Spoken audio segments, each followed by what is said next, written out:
Hi all, welcome back to Ramya Kumar creation. ಇವತ್ತಿನ recipe ಏನಪ್ಪ ಅಂತಂದರೆ, ಇವತ್ತಿನ ರೆಸಿಪಿ ಬಂದು ಕೈ ಗೊಜ್ಜು ಅಂತ. ಇದನ್ನು ಗೌರ್ಮೆಂಟ್ ಗೊಜ್ಜು ಅಂತಲೂ ಹೇಳ್ತಾರೆ, ಹಸಿ ಗೊಜ್ಜು ಅಂತಲೂ ಹೇಳ್ತಾರೆ. ಅಂದರೆ ಇನ್ಸ್ಟೆಂಟಾಗಿ ರೆಡಿ ಮಾಡ್ಕೊಳ್ಳೋ ಅಂಥ ಕೈ ಸಾಂಬಾರು ಇದು. ಹಸಿ ಸಾಂಬಾರು, ಹಸಿ ಗೊಜ್ಜು ಅಂತಾರಲ್ಲ ಆ ಥರ, ಕಿವುಚಿ ಮಾಡ್ತಾರಲ್ಲ ಆ ಥರ ಸಾಂಬಾರಿದು. ಇದು ಹೆಂಗೆ ಮಾಡೋದು ಅಂತ ನಾನು ಇಲ್ಲಿ ಹೇಳ್ತೀನಿ. ಫಸ್ಟು ನಾನು ಹುಣ್ಸೆಹಣ್ಣ ನೆನೆಹಾಕಿದ್ದೆ. ನನಗೆ ಎಷ್ಟು ಹುಳಿ ಬೇಕೋ ಅಷ್ಟು ನೋಡಿಕೊಂಡು ಹುಣ್ಸೆಹಣ್ಣ ನೆನೆಹಾಕಿ ನೀರಲ್ಲಿ ಕಲಸಿ ಅದನ್ನು ಸೋಸ್ಕೊಬೇಕು. ಶುದ್ಧೀಕರಣ ಮಾಡಿದ್ಮೇಲೆ ಈರುಳ್ಳಿ ಇರುತ್ತಲ್ಲ, ಸೊ ನಿಮಗೆ ಈರುಳ್ಳಿ ಜಾಸ್ತಿ ನೆಂಚ್ಕೊಳ್ಳೋಕೆ ಈರುಳ್ಳಿ ಜಾಸ್ತಿ ಬೇಕು ಅಂದರೆ ನೀವು ಒಂದರಿಂದ ಎರಡು ಹಾಕ್ಕೊಬೋದು.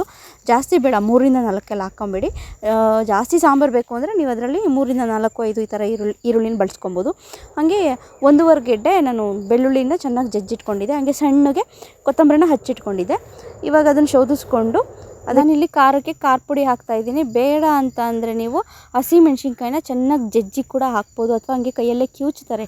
ಅಜ್ಜಿದಿರು ಅಮ್ಮಂದಿರೆಲ್ಲ ಹಂಗೆ ಮಾಡೋದು, ಚೆನ್ನಾಗಿ ಹಂಗೆ ಕೈಯಲ್ಲೇ ಕಿವುಚಿ ಬಿಡ್ತಾಯಿದ್ರು. ಸೊ ಖಾರ ಆಗುತ್ತೆ ಕೈ ಅಂತ ಹೇಳ್ಬಿಟ್ಟು ನಾನು ಖಾರ ಪುಡಿನೇ ಬಳಸಿದೆ. ಖಾರ ಪುಡಿನೂ ಕೂಡ ಬಳಸ್ಬೋದು, ಖಾರ ಪುಡಿ ಬಳಸಿದ್ರೂ ಕೂಡ ಚೆನ್ನಾಗಿ ರುಚಿ ಬರುತ್ತೆ. ಇನ್ನು ಇದಕ್ಕೆ ನಾವೇನೇನು ಹಚ್ಚಿಟ್ಕೊಂಡಿದ್ದೋ ಮತ್ತು ಬೆಳ್ಳುಳ್ಳಿ, ಈರುಳ್ಳಿ, ಕೊತ್ತಂಬರಿ ಸೊಪ್ಪು ಎಲ್ಲನೂ ಹಾಕಿ ಬೆಳ್ಳುಳ್ಳಿನ ಸ್ವಲ್ಪ ಚೆನ್ನಾಗಿ ಗೊಜ್ಜಲ್ಲಿ ಕಿವುಚಬೇಕು. ಕೈಯಲ್ಲಿ ಸ್ವಲ್ಪ ಸ್ಮ್ಯಾಶ್ ಮಾಡೋ ಥರ ಸ್ವಲ್ಪ ಕೈಯಲ್ಲಿ ಸ್ವಲ್ಪ ಸ್ಮ್ಯಾಶ್ ಮಾಡಿ, ಅದಾದಮೇಲೆ ಉಪ್ಪು ಖಾರ ಎಲ್ಲ ಹಾಕಿರ್ತೀವಲ್ವ, ನೋಡಿಕೊಂಡು ನಿಮಗೆಷ್ಟು ಟೇಸ್ಟು ನೋಡಿಕೊಂಡು ಉಪ್ಪು ಖಾರ ಬೇಕಾ ಬೇಡವಾ ನೋಡಿಕೊಂಡು ನೀವು ಮತ್ತೆ ಆ್ಯಡ್ ಮಾಡ್ಕೊಬೋದು. ಇದು ಅನ್ನಕ್ಕೆ ತುಂಬಾ ಚೆನ್ನಾಗಿರುತ್ತೆ. ಒಪ್ಪತ್ತಿಗೆ ಮಾಡ್ಕೊಂಡ್ರೆ ತುಂಬಾ ಚೆನ್ನಾಗಿರುತ್ತೆ. ಈ ಒನ್ ಟೈಮ್ಗೆ ಅಂತ ನಾವು ಇದನ್ನು ಜಾಸ್ತಿ ಮಾಡ್ಕೊತಿದ್ದು ಅಂದರೆ ಈ ಜ್ವರ ಬಂದಾಗ, ಬಾಯಿ ಕೆಟ್ಟಾಗ, ಮತ್ತು ಎಲ್ಲ ಮದುವೆ ಮನೇಲಿ ಹೋದಾಗ, ಮದುವೆ ಊಟ ತಿಂದು ಬೇಜಾರಾದಾಗ ಈ ಥರ ಸಾಂಬಾರು ಮಾಡ್ಕೊಂಡು ತಿಂತೀವಿ. ತುಂಬಾ ಚೆನ್ನಾಗಿರುತ್ತೆ. ಆವಾಗ ನಾವು ಚಿಕ್ಕವರಿದ್ದಾಗ ನಮ್ಮಮ್ಮ ನಮಗೆ ಇದು ಕೈ ಗೊಜ್ಜನ್ನ ಮಾಡಿ ಕೊಡ್ತಾಯಿತ್ತು. ತುಂಬಾ ಚೆನ್ನಾಗಿರೋದು. ಇದಕ್ಕೆ ನೀವು ನೆಂಚ್ಕೊಳ್ಳೋಕ್ಕೆ ಸಪ್ರೇಟ್ ಪಲ್ಯನೂ ಕೂಡ ಮಾಡ್ಕೊಬೋದು. ನಾನಿಲ್ಲಿ ಕಾಳಪ್ಪಳ ಕೊಟ್ಟೆ ಸೈಡ್ಸ್ಗೆ. ತುಂಬಾ ಚೆನ್ನಾಗಿದೆ. ಇದು ಒಳ್ಳೆ ಕಾಂಬಿನೇಷನ್. ಇದು ಬೇಕು ಅಂದರೆ, ಬೇಡ ಅಂದರೆ ಮಾಡೋಕ್ಕೆ ಟೈಮ್ ಇಲ್ಲ ಅಂದರೆ ಈರುಳ್ಳಿನೂ ಕೂಡ ನೆಂಚ್ಕೊಂಡು ತಿನ್ಬೋದು ಅನ್ನದ ಜೊತೆ. ತುಂಬಾ ಚೆನ್ನಾಗಿರುತ್ತೆ. ಓಕೆ ಫ್ರೆಂಡ್ಸ್, ಇವತ್ತಿನ ಈ ರೆಸಿಪಿ ನಿಮ್ಗೆ ಇಷ್ಟ ಆಗಿದರೆ ಒಂದು ಲೈಕ್ ಮಾಡಿ, ಕಮೆಂಟ್ ಮಾಡಿ, ಶೇರ್ ಮಾಡಿ.